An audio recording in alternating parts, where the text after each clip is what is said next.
Two powerful communicators, very different in style. And a dedicated teacher reaching out to her students every day. Communication can be a glance. Communication can be a change in the tone of your voice. We learn why communication is the key to good leadership, whether you are a teacher in North London or running the country.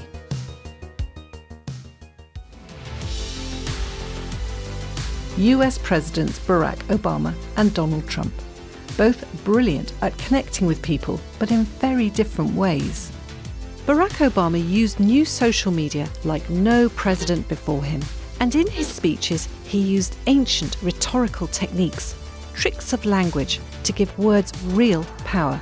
My fellow citizens, I stand here today humbled by the task before us, grateful for the trust you've bestowed, mindful of the sacrifices borne by our ancestors. President Trump's 2016 speeches were less praised, but got him lots of supporters. He appeared less polished and was criticised for the way he used language. He's been banned from Twitter, but previously used it a lot, like this tweet in which he calls the media the enemy of the people. Although President Trump got fewer votes than Joe Biden in the 2020 election, he still got record-breaking numbers of votes for a losing candidate. President Obama made history in a major way by being the country's first black president. So what can we learn about leadership from how these leaders spoke to the world?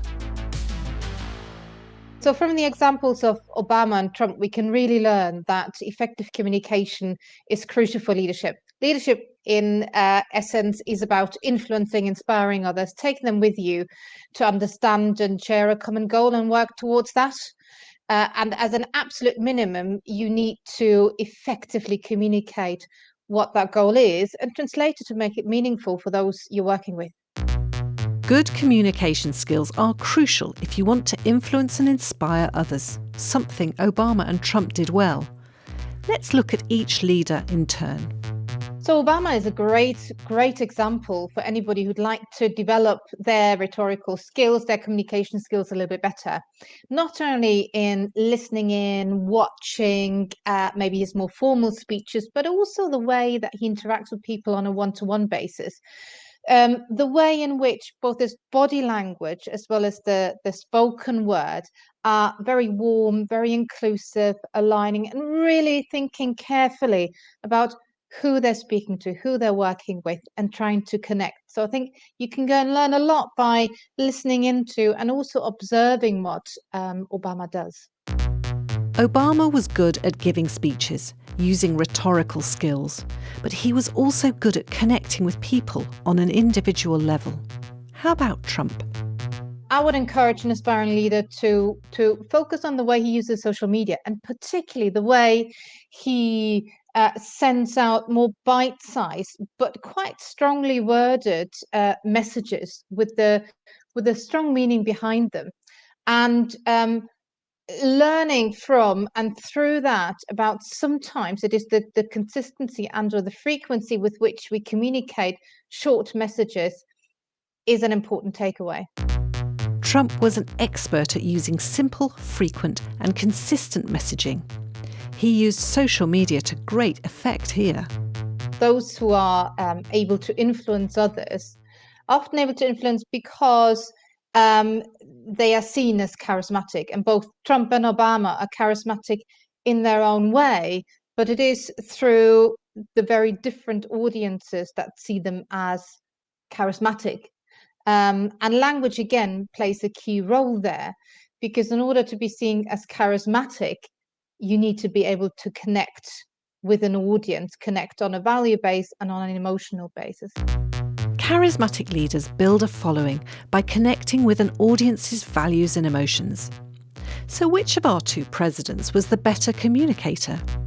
Obama is often the one we go to first because we think, oh, he's a very skillful speaker, able to appeal and to unite a variety of different audiences, whereas Trump is very focused and very specific about the one audience he's speaking to. But when we then evaluate the relative success of either of these two political leaders, I have to say that on average, Trump is probably over a longer period of time more successful in creating a very, very strong bond with his followers. And maybe it is that focus on the smaller audience, but also being seen to be able to deliver, to be consistent with his message. Professor Shedlitsky says Trump understood his audience and was able to communicate directly with them. That won their loyalty.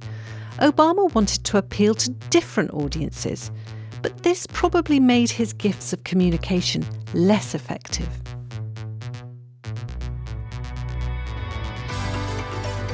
Jamila Boothman is an assistant head teacher in London, quite different to Obama and Trump. Yet communication is also vital for her. Connecting with students helps her create meaningful lessons. Connecting with parents builds relationships that help her students. Jamila took just 4 years to reach a senior position in her school. So what has she learnt about communication along the way? You have to know your classes really, really well. You have to know what students' strengths and weaknesses are, and you have to understand what communication works best with what students. The more that you know your class and that they know you, communication can be a glance. Communication can be a change in the tone of your voice. I do think an economy of words is important. I do think that it's good to share what the expectation or the outcome is at the beginning and work from there. Like Obama and Trump, Jamila knows her audience really well. In this case, her students. How does she build a good relationship with her class?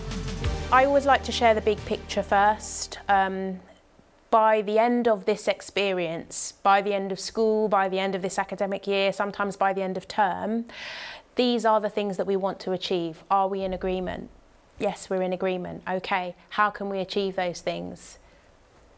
Collecting information, and from there we then decide. And once we've decided, it then becomes quite easy because everybody understands the why behind what we're doing. And so in that sense, leadership isn't one person saying this is what we need to do. Leadership is allowing others to lead and empowering the rest of the class.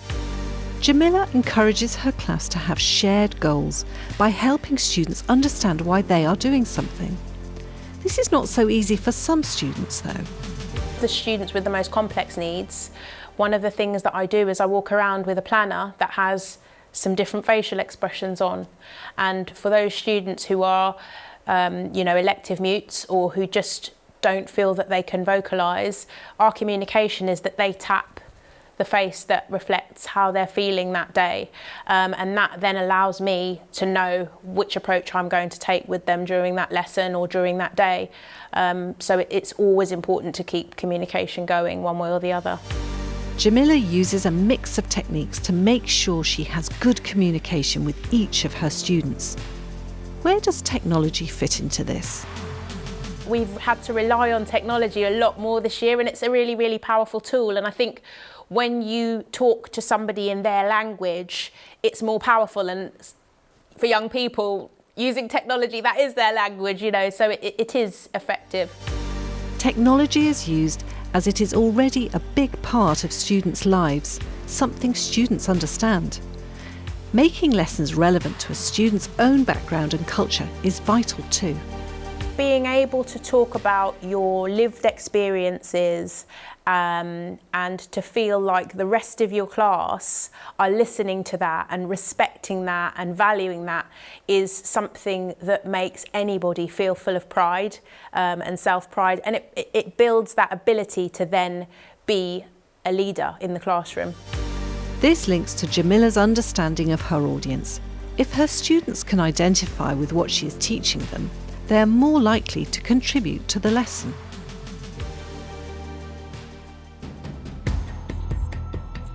So to communicate effectively as a leader, you really need to know your audience. Make sure you adapt your message so that it feels relevant to them. And don't forget, technology can really help.